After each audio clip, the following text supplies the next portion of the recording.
Put your red shirt on and a brown coat too. Everybody's joining the crew. We got just one ring, let we rule them all. Hope you'd remember your towel. Get your Ulu feathers and your Middle-earth guns. A sonic screwdriver or a sword +1. Use Valerian steel if it will get you to count. To the pit, tank. To the pit, tank. The Rocky Mountain pit tank.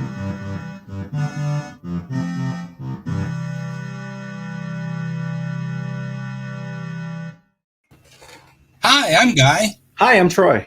And this is Geek Tank, your fake autobiography-sized podcast. So today, we're going to talk about separating the art from the artist, or trying to figure out what to do with things whenever you've discovered that they're not what you think they are.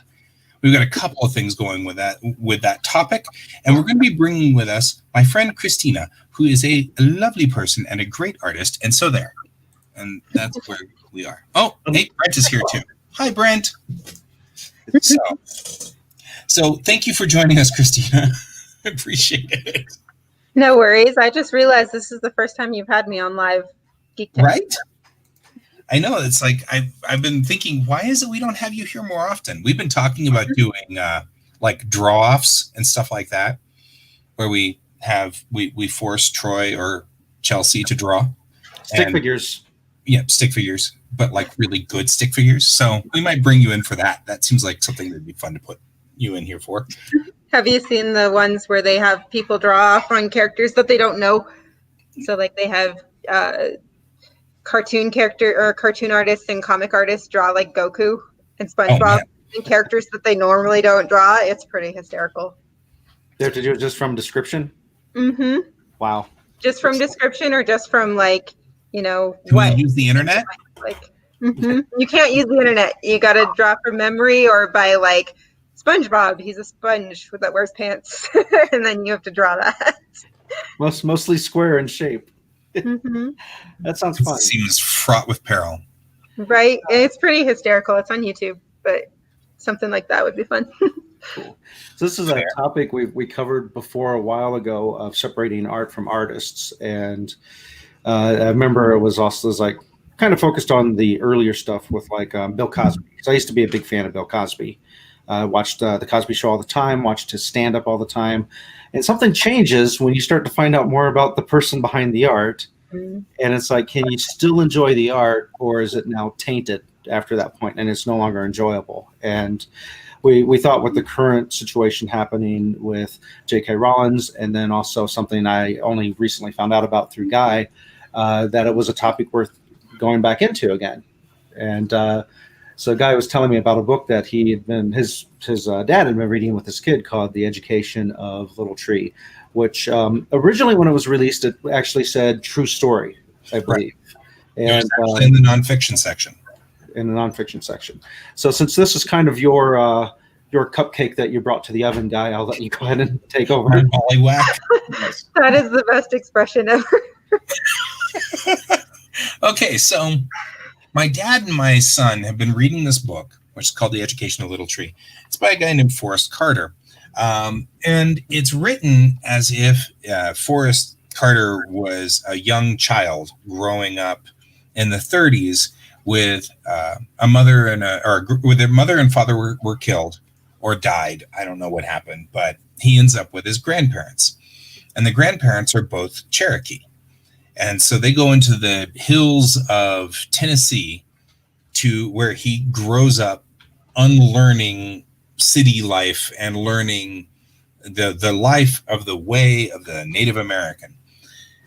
And it's an interesting book, and it actually doesn't seem to be particularly offensive, but I liked the style that it was written in, which is from first person perspective and also from sort of a child's perspective. So he wrote it as if it was a 5-year-old writing this sort of thing. And I thought that was a cool way. And I'm writing some of the backstory for my comics. So I was like, I'm going to mimic that. So I looked it up on Wikipedia. And when I did, I found some stuff out that I didn't like. a whole lot. For one, the guy who Forrest Carter is a pen name for a guy named Asa Carter. And Asa Carter apparently was a white supremacist. He was part of the KKK. He wrote for George Wallace, and he in fact allegedly wrote the infamous line, "Segregation now, segregation tomorrow, segregation forever." So in theory, he's not just a little bit racist. We're talking about way over there in that corner of yikes, a whole lot of yikes. And so it's kind of, now I'm like, but, first of all, I don't think my dad knows. So I think my dad is thinking this is a pretty decent story about natives and, something like that. And there's some good lessons in there about not thinking about just yourself, but thinking about other people and, and being good to nature and being good to your animals and things like that. But now I'm having a problem because it's like, that goes against, I had known that my mom used to. Your mom. Thanks. She used to read this book with my dad back in the 70s, and it was one of their favorite books. And she went cold on it at some point in time, and I didn't know why. And now I think I know why. I think she figured out what was going on. My inability to say George Wallace without spitting is sort of coming from her almost directly. So there is sort of that. But also, as I've talked about many times, my mom was very embedded in especially the Denver native culture and a lot of that stuff. And so that was sort of the second culture that was in our household a lot of the time. So I could see if this went crossways with that, this wouldn't have gone well with her at all. In 1994, Oprah Winfrey had her list of recommended reading books, and she had this on it. And when she found out, she took it off of the reading list. Right. And I don't know if I have that here. I think I had her words here somewhere. I'll have to paraphrase because I'm not seeing it right now. But she had said that after knowing that, she couldn't see the story in the same light anymore and just didn't feel right referring people to the story. Right. And that's one of the things that I'm having a problem with now. I'm trying to decide whether I need to break this to my kid. Mm-hmm. Well, that's the question. If they're enjoying the story, do you let them finish it and get the lessons that are good out of it and then add on top of it the extra lesson of saying, by the way, this comes from a source that's not a good source. Right. Although the lessons are still good, you need to know that for whatever reason, this person, I'm assuming money, because money's almost always the reason behind this kind of stuff, was faking their history. Because the persona he had created, Forrest Carter, he had introduced himself and reimagined himself as being of Cherokee heritage, and that his parents had died. His supposed Native American parents had died in a car wreck, and this was mostly autobiography. So he was claiming the story he had written was true and from his perspective, which is a lot of effort to go through to sell a story. But apparently it worked. And he also, under that persona, wrote the story, The Rebel Outlaw Josie Wells, which he sold to Hollywood, which later was made into a movie with Clint Eastwood, The Outlaw Josie Wells. So he did turn it into a career. So I can only assume that that was his primary reason behind it, not that he had a change of heart and stopped being racist. So, yeah, I don't know if you necessarily just, I don't know, maybe you do. I guess you have to believe that you will, right? I mean, you have to believe that people will change. So, but yeah.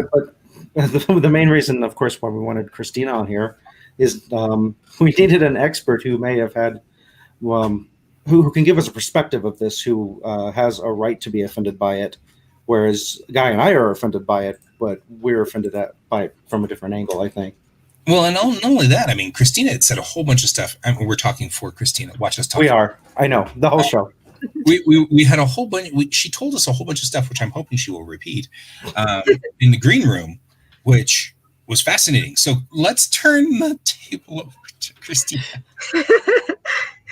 My husband just said you were mansplaining. We're totally mansplaining, and that's like, maybe we should like stop mansplaining and let Kristina speak. I blame it on Chelsea not being here to keep us in line. Right? We don't have Chelsea. We are unsupervised. Yeah. No worries. Yeah. Okay. So basically, some of what I had said prior to not being live, which I didn't know that we weren't live, by the way, it's just like talking, is basically when you have a story like this, especially the time period that it came out, is a time in literacy where Native Americans were very romanticized and thought of as mythical creatures, kind of on par to being a character like from Peter Pan, or I used the example before, like a unicorn, or like the elves in Tolkien. And so even though this man may have been very racist, there's something that happens often within pop culture and literature, as far as Native Americans go, is there's this romanticized idea where everybody thinks it would be so cool to be a Native American, but they don't actually want to know any real Native Americans. And they might treat a Native American person completely different than this idea. It's like dressing up as a costume. That's why mascots and, Halloween are such a big deal, because so many people, and Guy mentioned this before, they look at dressing up as an American Indian as being cosplaying. You're cosplaying this, like an elf, essentially. You're basically dressing up like your favorite book character. You're not really taking on the persona of an actual human that exists in modern day. And so, and with it being specifically Cherokee, I found a lot of white people tend to claim Cherokee heritage just because of the complexion that usually comes. I am Cherokee. I'm Chichangu, Lakota, and Cherokee. On my mom's side is the Cherokee part. So it's kind of funny when I hear people, like the common saying is my great grandmother was a Cherokee princess, or they claim some type of Cherokee blood within them. And for some reason that seems to give permission to write stories and to basically delve into fiction, historical fiction, even though he claimed this was a true story. A lot of people get this entitlement when they find out that they have Native ancestry, or when they think they have Native ancestry. And so they look at that being a freedom to really delve into the story. And while they might have some things be on point as far as the lessons kind of coinciding with Indigenous knowledge, sometimes they're very off. And a lot of the times they kind of group a bunch of tribes together into that lesson. So some of the lessons that might be within that book could be from the Iroquois, could be from any of the Haudenosaunee, anybody in that area, but basically they branded it with Cherokee. And I think part of the reason this book went under the radar for so long is because they actually claimed a tribe. And, the author changed his name and claimed it was a true story. And so that could very easily be overlooked, because there's not very many books out there from Indigenous authors, especially from that time period. Right. And so many books that came out actually were appropriated by white authors. And a lot of this is like not uncommon. There's a lot of books that people are finding now that, libraries and schools would recommend for American Indian history that are completely off base and were actually not written by American Indian people. And a lot of the times the main warning sign was a Native American tale without actually claiming a tribe. So when a tribe was actually claimed, those books kind of slipped through the cracks, because people saw them and were like, oh, okay, this person knows their tribe. And it's kind of like a pedigree or an entitlement that happens still even within Native community. Like we self-appropriate and judge each other a lot of times based on that tribal enrollment and on that tribal ID and knowing your heritage. But as I mentioned before, there's so much displacement that happened in this country. You can have somebody who is basically as native as they come, where they know for sure that they are native. They look the part. They basically know that. They don't know their tribe and they don't know their family's history because either they were adopted out or they were stolen, basically raised by a church. That there is a whole period in history where you kill the Indian, save the man. It was really not okay to be Native American until basically the 70s. And then now we've got a whole resurgence where it's cool to be Native. There's like a lot of good movements and there's a lot of pride for people that know they're Native and want to carry that. And so now you've got all these ancestry tests coming out like 23andMe and people looking back. And then as soon as they find that ancestry, they tend to take paths like this where they are like, oh, I have a little bit of Cherokee blood in me. So now I'm going to go and write this story from this perspective and not necessarily do all the necessary research. And maybe it's not coming from the best place, but there's some things that come out of it that are good. That's kind of that's the gray area. I always like to look at it as stepping stones, because even if you look at Disney with Pocahontas, obviously that story was way wrong, completely wrong from history. They turned her into like a 18-year-old pretty Disney princess when in reality the first Pocahontas was one of the first victims of child trafficking and like child sex trafficking, and she was 12. And so there's a lot more like hurt to that story, but Disney turned it into a fairy tale. However, they said something about that too. Whenever I had said, we were talking at your place, and I was like saying I hate Pocahontas, and you had an interesting point on that. Mm-hmm. Yeah, I look at it as stepping stones because Disney did try to adapt a Native story and bring in more representation as far as the actors go, because even though this story was completely messed up from the original history, which most Disney fairy tales are, none of them are accurate, but they went to Irene Bedard to voice Pocahontas, and Irene is an amazing woman, and she is Native. And then they went to Russell Means, who's actually one of the heads of AIM, the American Indian Movement, to voice Pocahontas's dad. And so they did have Native actors and employed them there. And then, I look at that as kind of leading to the research that they did with Coco and Moana, where they actually went into the community and got more representation as far as if they were doing things correctly. They did the research. They had like actual indigenous artists come in to help with the storyboards, but also with the music. And then they went to actors from those communities to voice those characters. Right. So a lot of these I look at as kind of being stepping stones to lead to hopefully something better. But yeah, that's definitely to that point of separating the art from the artist. It's funny that we talked about this now because I also had a whole conversation with people on Facebook earlier about the new Mulan movie. I was about to say Mulan. Yeah. I'm so sad about new Mulan.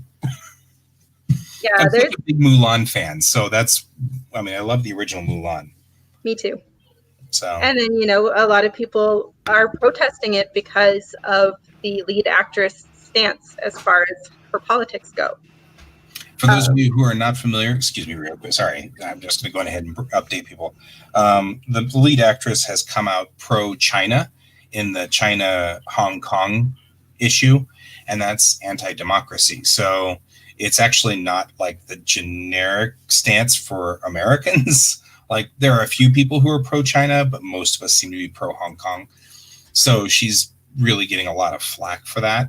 And that's a big deal over there right now, obviously. People have been fleeing Hong Kong since 97. So I'm sorry, wanted to make that point real quick. No worries. That's actually why, what that conversation was this afternoon on Facebook was we were talking about that.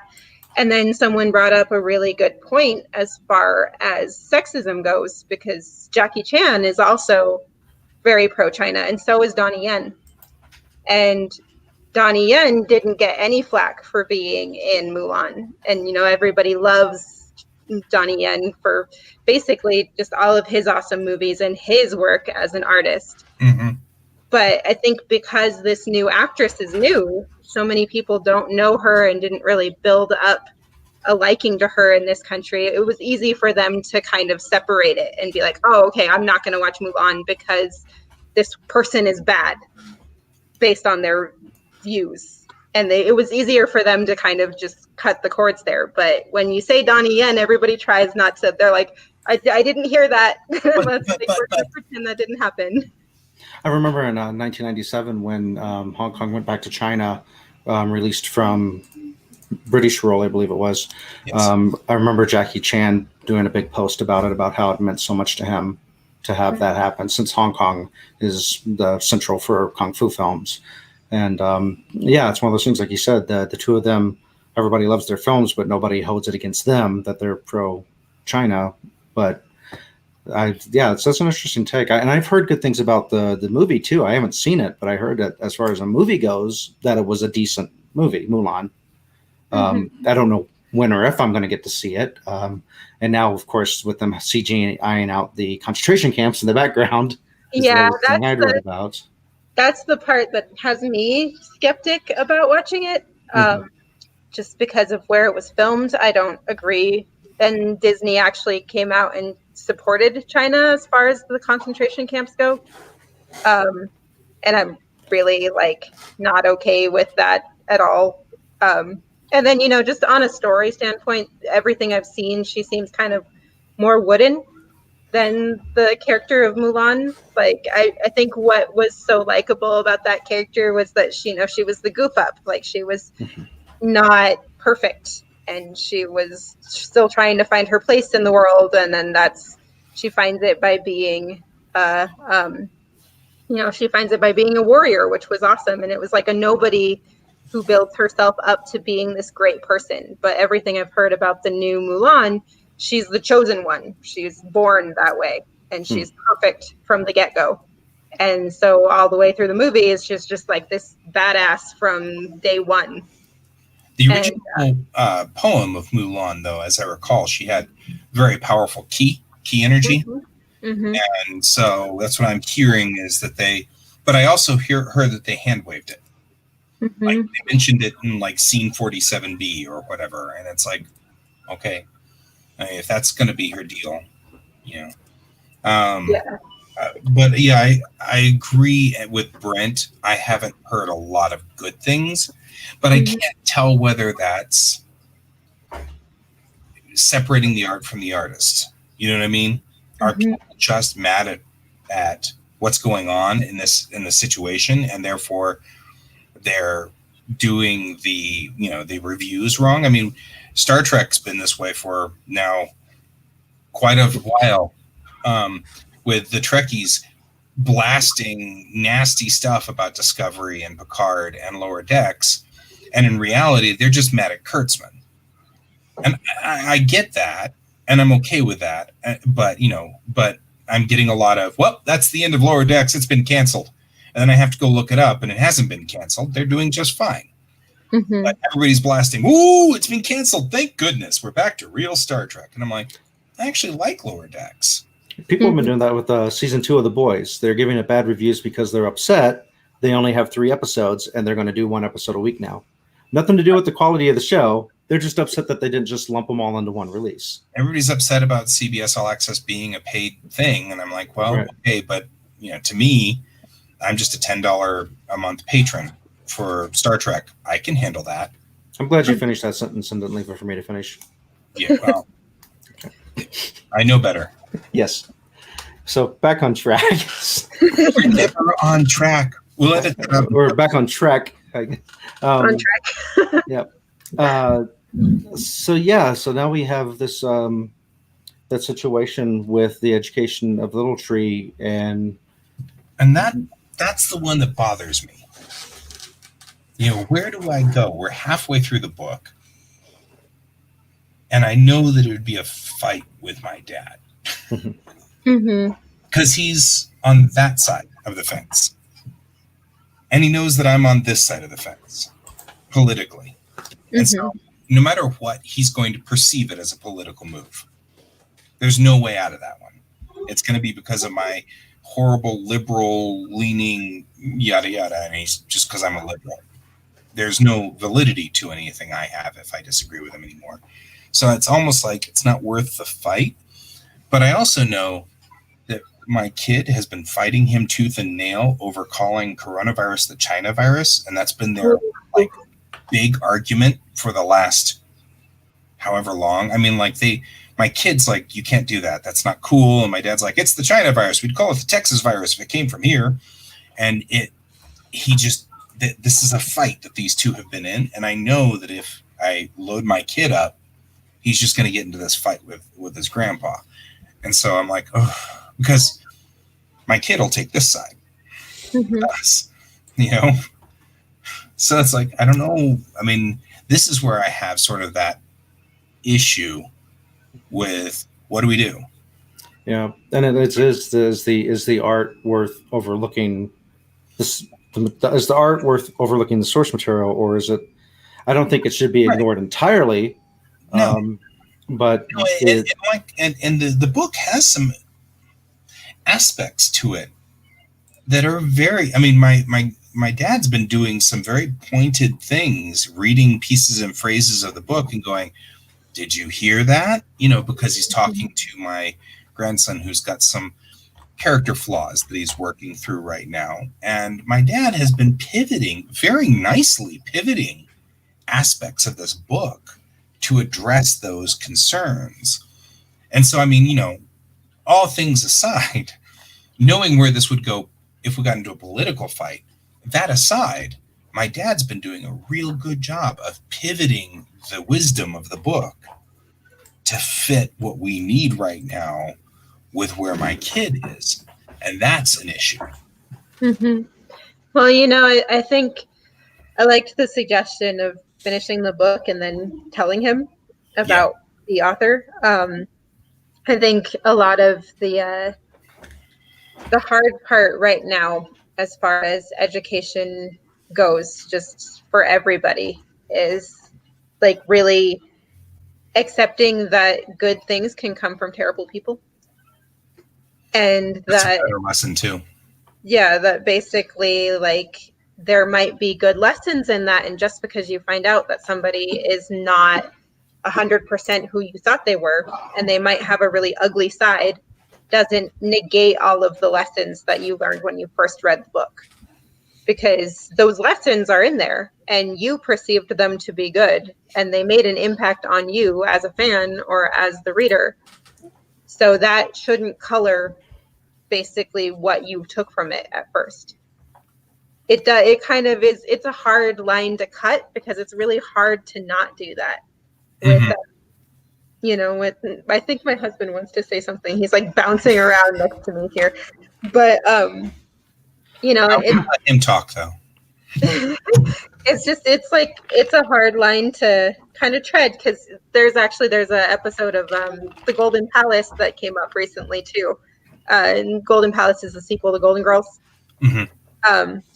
And I don't like it as much as Golden Girls, but like Golden Girls, it has some really good episodes that tackle some stuff that are still very valid today. And it actually had, you know, Rhodey.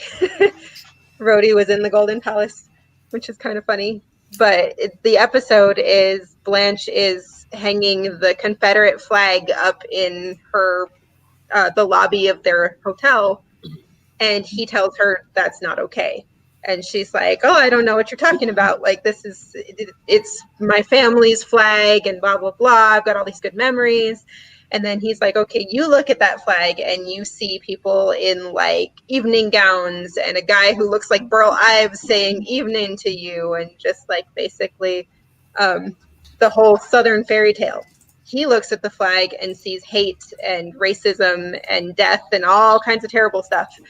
And, you know, throughout the whole little episode, she's very determined to keep her flag there, to the point where it actually almost drives him to quit. And he's about ready to. And he makes a point to Rose, who stands up for something else. And he's like, you're like, sometimes standing up for what you believe in is more important than dealing with people. And Blanche is like, well, you just stop that. I don't appreciate you saying that I'm a bigot because I love this flag and, I love what it means to me. And then as he walks away, he makes a racist, he makes his voice sound funny and he's like, oh, okay, ma'am, I don't want to give you any trouble. And then this other lady who's right next to her goes, oh, you keep him. He's a good one. And she goes, what did you say? And then she goes and talks to him and has this whole conversation. But in the conversation, she says that all of her memories and all of the what she thought of her family and her friends are all tainted now by the truth. And that sometimes is the hard truth. It's you find out that things were not all cupcakes and rainbows like you thought they were when you were younger, and not everybody is a good person. And I think I actually like to tackle this with villains a lot when I write stories and stuff, is there's something good that comes out of everybody, even if they are the most horrendous, terrible person in the world. Even Hitler, unfortunately, a lot of those medical trials that happened came up with medication for today that actually helped people. And it came from a really awful and terrible, disgusting place, but it's being used to heal people now. And those advances were made essentially because of terrible people at that time. And there's things like that happen within literature, within pop culture, within history. You just kind of have to look at it as those good things kind of coming through. He also invented the Volkswagen Beetle. Right? I'm just saying. I was actually thinking, since you brought up Hitler, since you brought up law Hitler, is now in effect, people. I was actually thinking about symbols because with comic books, the symbol for the Punisher has been taken and used now for the bad guys. The alt-right is using the Punisher symbol, which is nothing at all what the Punisher's like. And I was thinking about symbols, and it wasn't originally the symbol that's used as a swastika. That was originally, I believe, a Native American symbol, but it was reversed. It's Japanese. It's Japanese or Virginia. It means and it's reversed. Yeah, I remember it being reversed. That symbol means a temple or a shrine. And it's Japanese. Okay. And then it is also Dene, Navajo. Oh, okay. There is a symbol that looks exactly like the swastika, but it's also reversed, and it actually means hope, I believe. Don't quote me on that though, because I am not Dene, and I'm not entirely familiar with what that symbol means. But there's actually there's a lot of different cultures around the world that have symbols that look very similar to the swastika. Well, it's an easy symbol. I mean, going through symbology, which I like to do a lot of. And looking back at old runes and where we came from in the evolution of language, that symbol is relatively easy to draw, and so it ends up being it ends up showing up a lot in a lot of different cultures because it's a relatively easy symbology, kind of like Y, because Y coming from that Norse rune is very similar as well. So we'll end up with it all over the place. But this one group ruined it now for everyone else because anyone looking at it is immediately going to associate it with the negative, which not know about the original histories. What gets me is that the Japanese just keep going. I mean, I get maps, and every time I have to stop myself because you'll get a map of a mountainside, and all of a sudden there's all these swastikas all over it, and you're like. And you have to take a moment and go, okay, those aren't swastikas. Those are temples. This is a mountainside. It's full of temples. That's the sign for a temple. Okay. I didn't just time travel back to 1936. Right. Well, I believe that Hitler took that from the Japanese temple. I think that's where he took that symbol from and then flipped it. So I'm not 100% sure on that, but I believe I remember thinking, I guess it makes some sense because they were all on the axis, but still. you know. So, Yeah. but it So is. yeah, even like the Native peoples, they still use that symbol in pottery and in more rugs, not so much pottery, but yeah, it's still a symbol that is around. That's actually been brought up as an issue because it's shown up in a couple like Native comic books and stuff, and people were like, "Oh, it's a swastika." It's like, no, that's not what that is. Yeah, and that is kind of, and that's back to the symbol versus the concept and the idea. But symbology, I mean, that's a big thing. And when I took marketing, that's what we talked about was branding and symbology, and it's critical. So I mean, it's kind of a thought process of how do you remove the symbols from things, and that brings me back to J.K. Rowling. I mean, she's written a wonderful omnibus of books that are inclusive of a lot of things, and interestingly so. But once she becomes not inclusive of one aspect, it kind of makes you wonder about all the other inclusiveness. You know what I mean? Mm-hmm. Does that make any sense? Because I'm like, no, wait a minute. She'd been very inclusive before in all of her other books. But then I also think about how each generation has a fight to fight, right? I mean, we're brought up in cultures and things like that. And some people take to it easier and some people don't.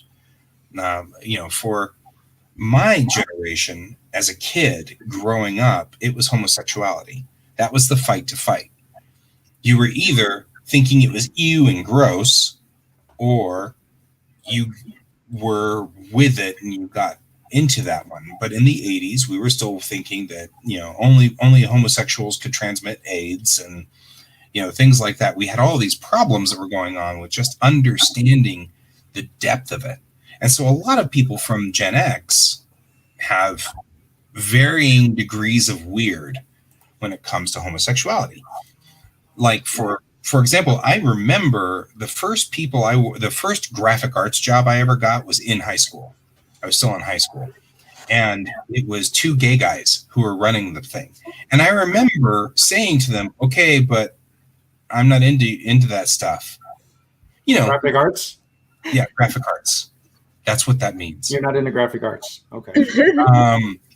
But I remember that, and I remember luckily the guy I was working for just chuckled and said, "That's cool, man. Don't worry, you're not my type anyway." You know what I mean? And he was like, he just totally was really cool with it. And because I worked for them, my perspective changed. Because they were really great guys and they were really fun and they were interesting. And I'm so sad that company folded, and it lasted like 5 whole issues of their magazine. And it was so sad. But I have covers that I did, it's so exciting. But even then it was like, ew, you're gay, ew, and it took some time to get to the point where I could be comfortable with that. And I remember that as a teenager and in my 20s even. And it took until like the mid, and I grew up with actors. I was going to say a portion of them were gay.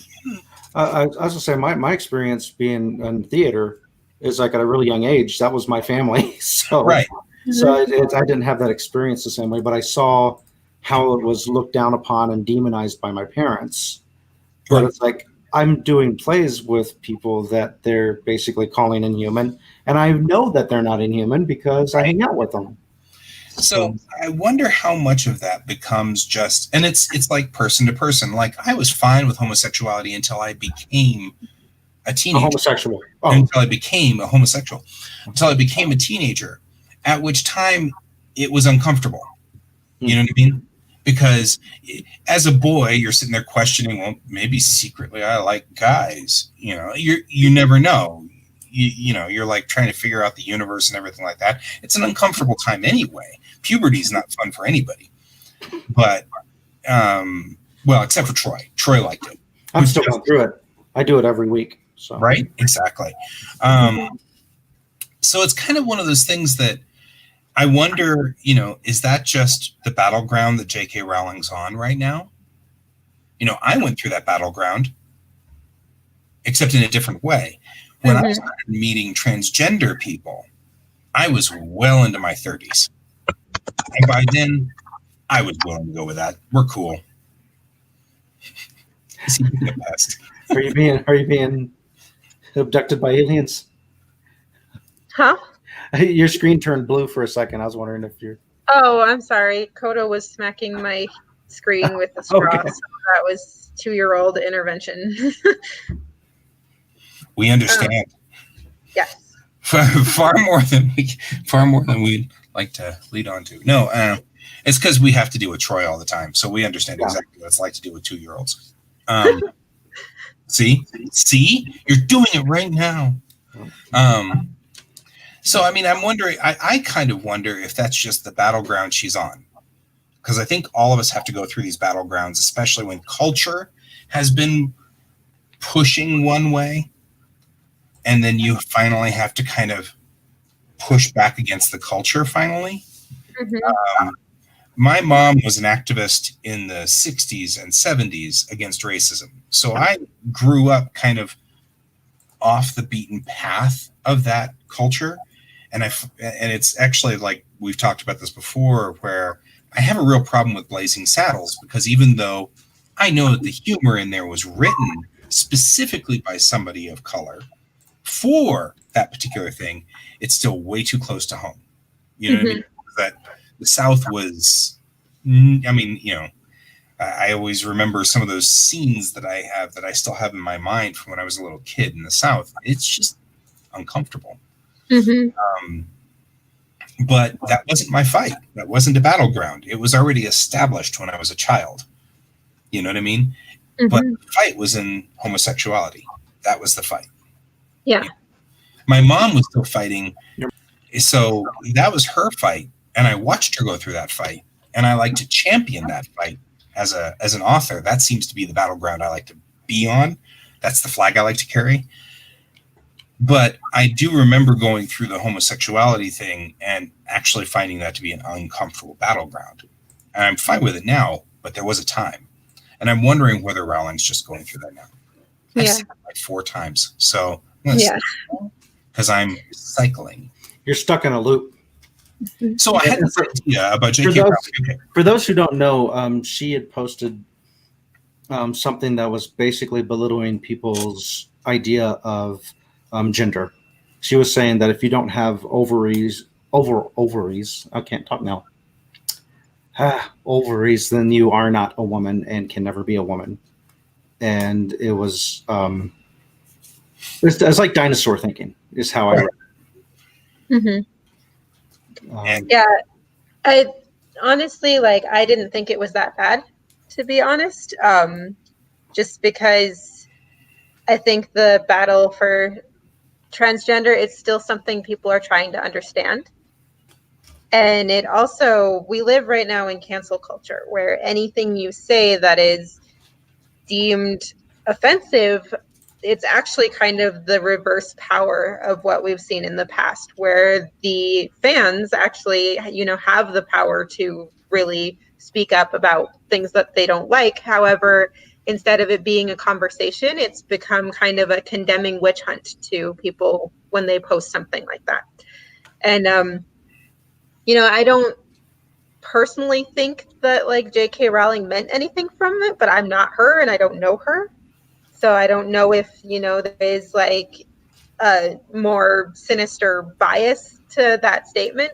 But, I've experienced situations like that as well, where I was in a poetry class for work with Jeffco for the Cherry Creek Diversity Expo.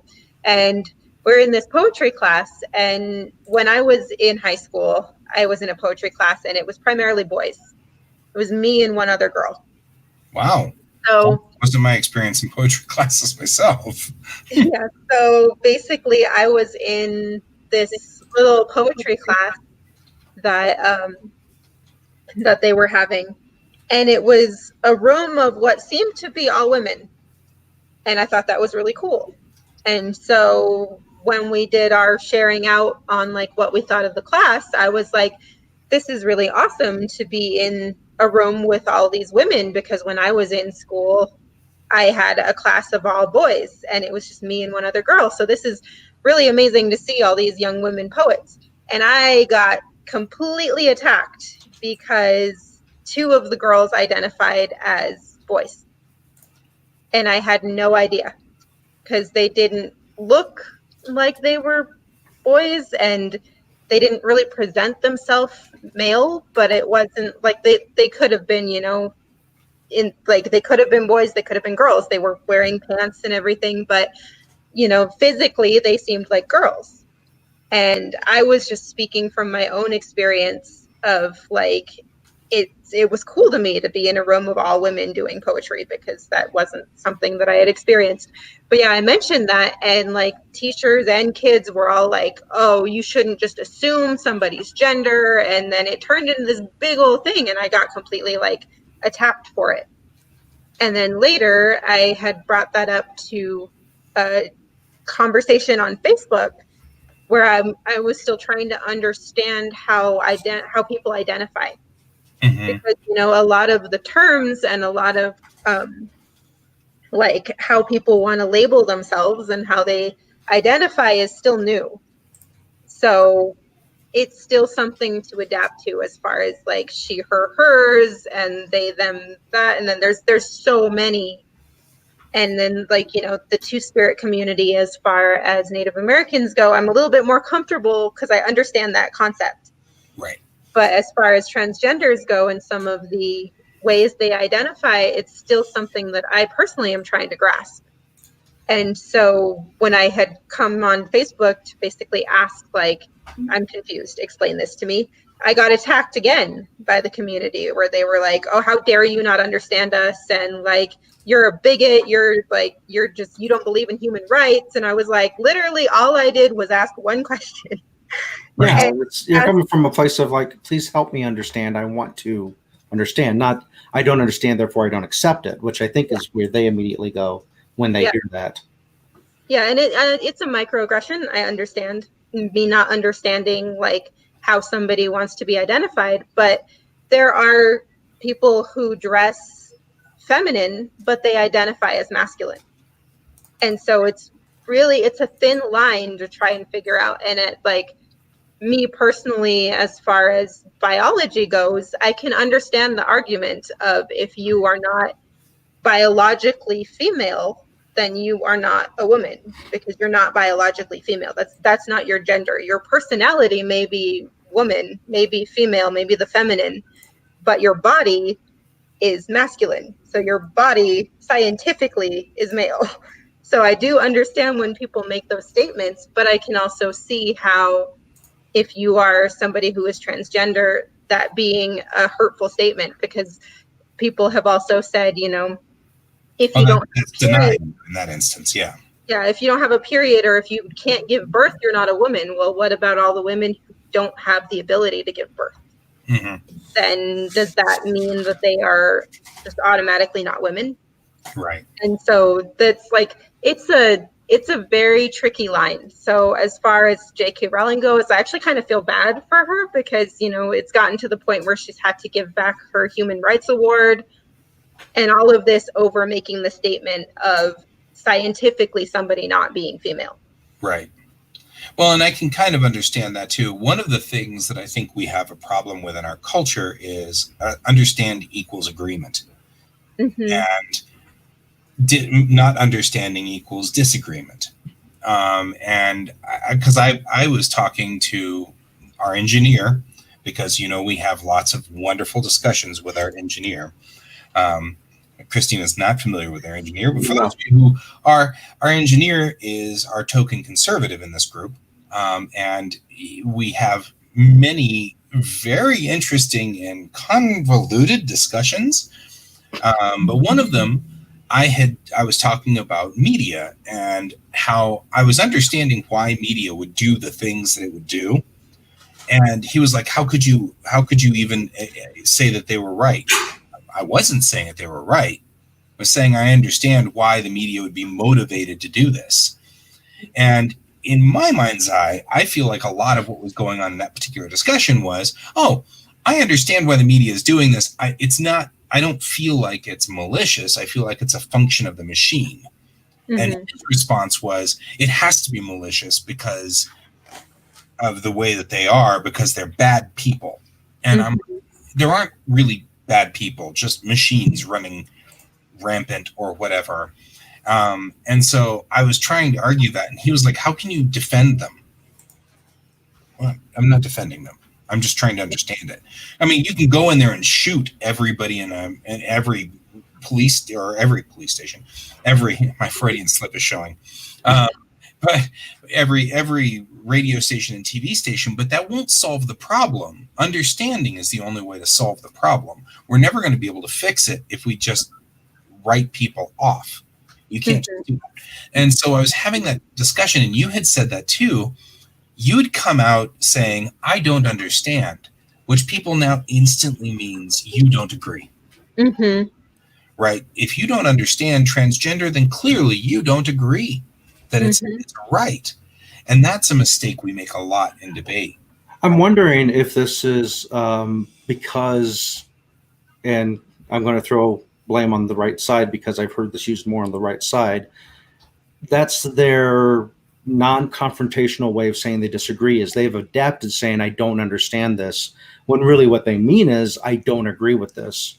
But instead of coming right out and saying, I don't agree, because that's right out confrontational, by doing the I don't understand. And I'm saying this because a certain parental person that I know of uses that all the time to say, I don't understand.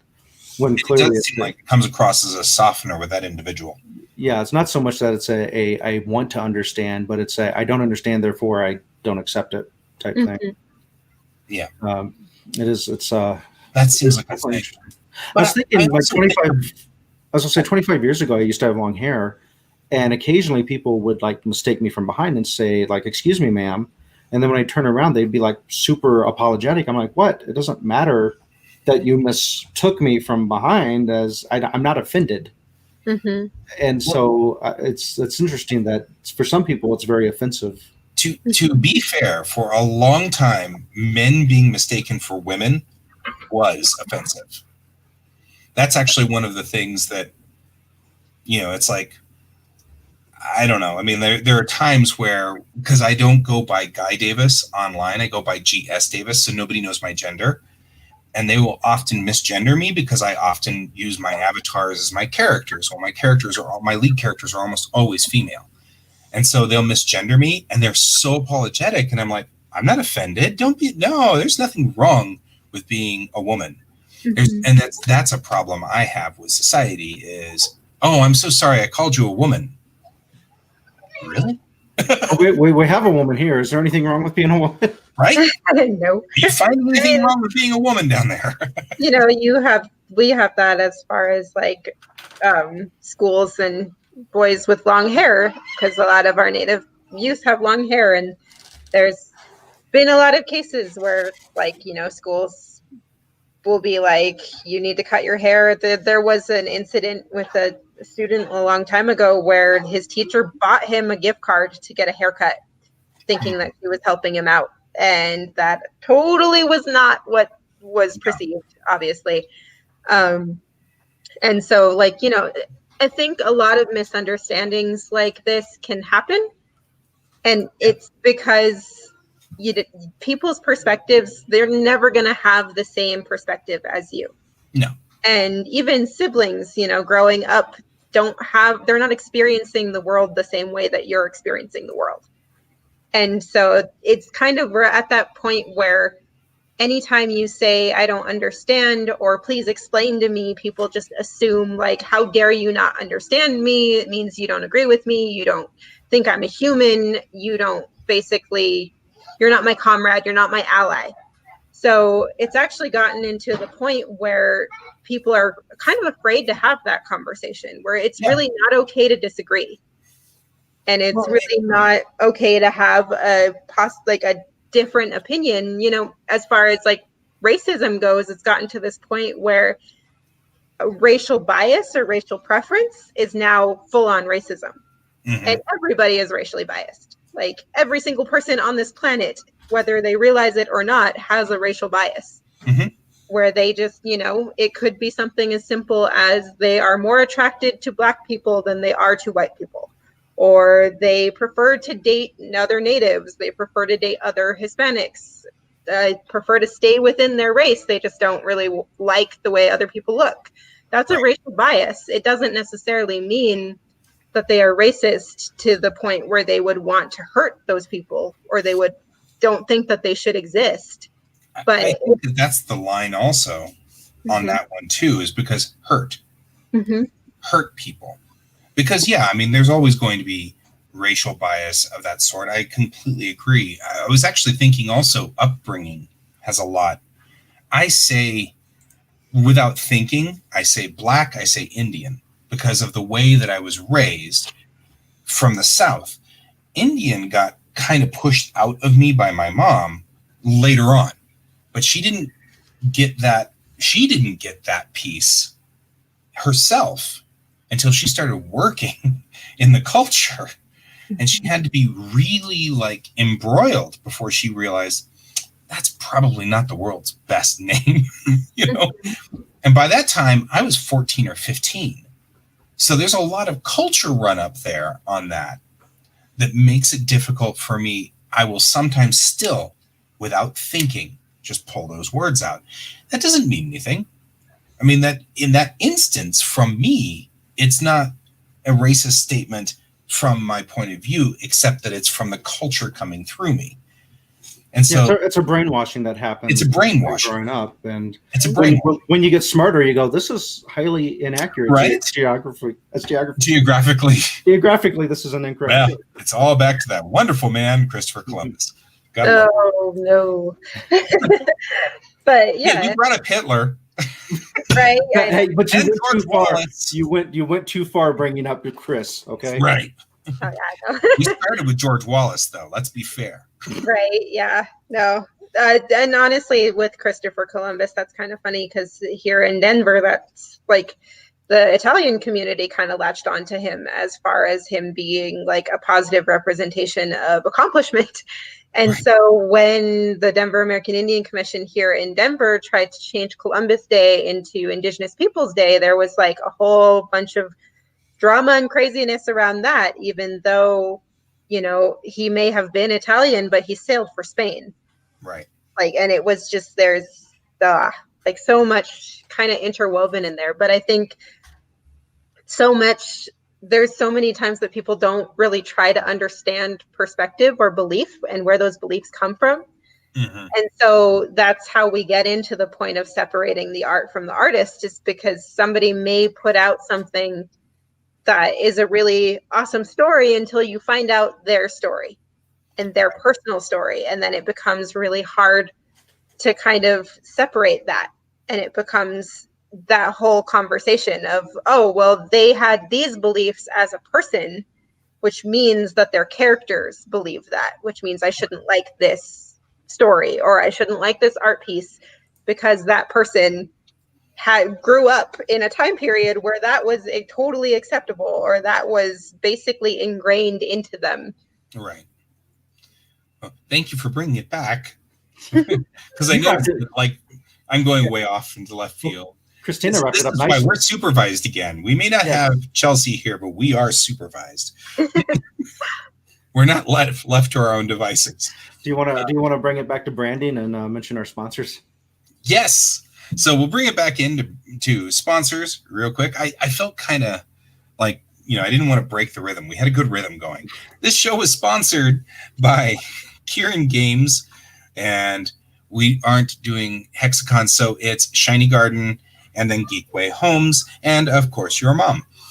So there you go. And thank you for joining us, Chris. Well, yeah, okay. So we are actually at 9:00. Okay, I'm like, what time is it? Did you forget her name? It's right there on the screen. I was looking at the clock. On me for how long? Yeah, I know. Well, it's one of those things. It's I forget this guy's name. This guy's name all the time. He's Bob, so I'm just going to call you Bob too. Right. I actually almost put my name as Bob just because. That would have been awesome. I would have been I was super tempted. Although, to be fair, I had not forgotten Kristina's name. I was looking at the time. I got new glasses. I'm all excited about my new glasses, but unfortunately, my glasses give me 20/20 vision distance. But up close, I still can't read anything. So, it's like, so now I'm still doing the, what's the clock say? So thank you for joining us, Kristina. I appreciate it. I'm like absconding with you. I'm like, will you please come talk to us on this? Thank you. No worries. Thank you for inviting me. and thank you everybody who's joined us. Kristina, if you want to hang on until after the opening credits, there'll be a green room after that too. So you can hang on there, and we'll go to the end credits. Thank you for joining us. We'll see you next week, and hopefully we will have Chelsea back. She was out today because she's not feeling well, and I'm kind of worried about her. I think the all this weather and crap's just getting to her. All of the smoke, weather, it's just nasty. My sinuses have been a mess, and she usually is like 10 times worse than whenever my sinuses go bad. I'm like, whoop, poor her. Okay, see you guys later, and we'll talk. I've been Guy. You are not Guy. I know that. I'm giving you your line. Oh. So, okay, talk to you later. I've been Guy. I've been Troy. And this is Geek Tank.